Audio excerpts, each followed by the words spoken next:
What if the worst century in European history, a time of plague, famine, and just endless war, was actually the birthplace of our modern political world? It sounds crazy, right? But out of the absolute chaos of the 14th century, a brand new idea was forged that kings couldn't just do whatever they wanted. They had to negotiate. So let's dive into how this massive shift actually happened. So, here's our game plan. We're going to start by looking at how a century of total crisis just shattered the old way of doing things. Then, we'll check out the new political system that rose from the ashes, see how it took two totally different paths in England and France, and finally, we'll uncover the surprising legacy that all that chaos left behind for us today. All right, first up, we really need to get a handle on just how bad things got. And this wasn't just one disaster. No. This was a perfect storm of catastrophes, all hitting Europe at the exact same time. To put it as simply as I can, the world that people had known for centuries was literally falling apart. I mean, the foundational pillars of their whole society, the climate, their food supply, even life itself, were all under attack, all at once. It all started with the climate turning on them. The Little Ice Age brought these brutal winters and crop failures, which led to massive, widespread famine. Then, just as society was at its weakest from hunger, a new horror shows up from the east, the Black Death. And if that wasn't enough, the two biggest powers, England and France, decided this was the perfect moment to kick off the 100 Years' War, a conflict that would just bleed the continent dry. And the human cost of all this? It was just staggering. The Black Death alone is thought to have killed 25 million people. That's somewhere between a third and maybe even half of the entire population of Europe, wiped out in just a few years. It's a number so huge, it's almost impossible to really wrap your head around. Now, a crisis on this scale doesn't just kill people, it kills systems.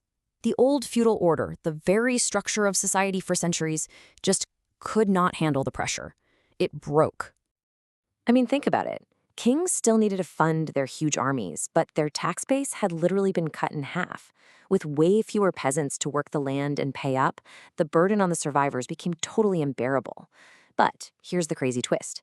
That massive labor shortage meant that any worker who did survive suddenly had bargaining power. They could demand better wages, better conditions. For the first time, common people actually had some leverage, and the old order started to crack. And, eventually, people just snapped. In France, you had the Jacquerie, this explosion of peasant violence against a nobility they felt had totally failed them. And over in England, Wat Tyler's rebellion saw thousands of commoners march on London, demanding an end to serfdom and these crushing taxes. These weren't just riots. This was a signal that the old social contract was completely and utterly broken. So what happens when the old system just completely collapses? Well, you have to invent a new one. And out of all this desperation, a new kind of government started to take shape, something historians now call the estate monarchy.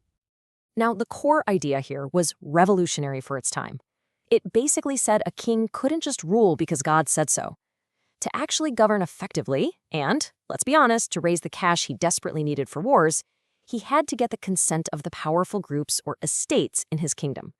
We're talking about the church, the big-shot nobles, and the increasingly important common folks from the towns. And this was a massive shift in the whole idea of what power even was.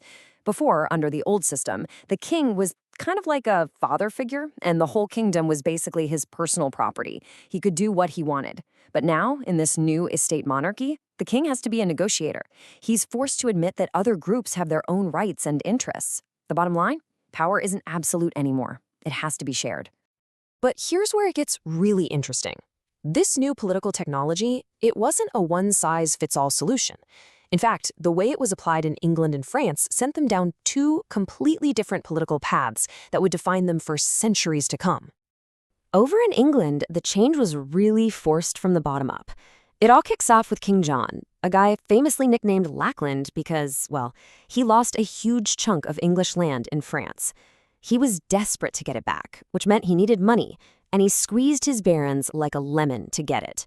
And they were not happy about it. So in 1215, they cornered him and forced him to sign this revolutionary document, the Magna Carta. And the deal it laid out established ideas we totally take for granted today. Number 1, no new taxes without asking us first. Number 2, everyone gets a fair trial. And number 3, and this is the real kicker, if the king breaks the rules, we have the right to rebel. For the very first time, the king was officially under the law, not above it. And the ideas in the Magna Carta didn't just stay on paper. Over the next 80 years, they actually evolved into a real functioning institution. In 1265, a rebel baron calls the first ever parliament to oppose the king. Then, by 1295, the king himself, Edward I, makes the model parliament official because he realized it was just a practical way to get everyone to agree to pay for his wars. So you can see the English parliament was literally forged in the fire of conflict against the crown. Okay, now let's hop across the channel to France, because the story there could not be more different. See, in France, the representative body wasn't created to limit the king's power. It was created by the king to increase his power. So around 1302, King Philip the Fair creates what's called the Estates General. He needed backup for his plan to tax the super wealthy church, and the Pope was not having it. Now, the way he structured this thing was key. It was split into 3 estates, but they voted by group, not by person. So the clergy got 1 vote, the nobility got 1 vote, and everyone else, millions of commoners in the Third Estate, they also got just 1 vote. It was a rigged system. It guaranteed the 2 privileged orders could always outvote the regular people. It was a brilliant tool for royal control, not for giving people a voice. So what's the big takeaway from all this? How did a century of death and misery end up building the world that we live in today? Well, the legacy is huge. First, that simple, desperate need for money and soldiers forced rulers into a brand new relationship with their people, one based on negotiation, not just orders.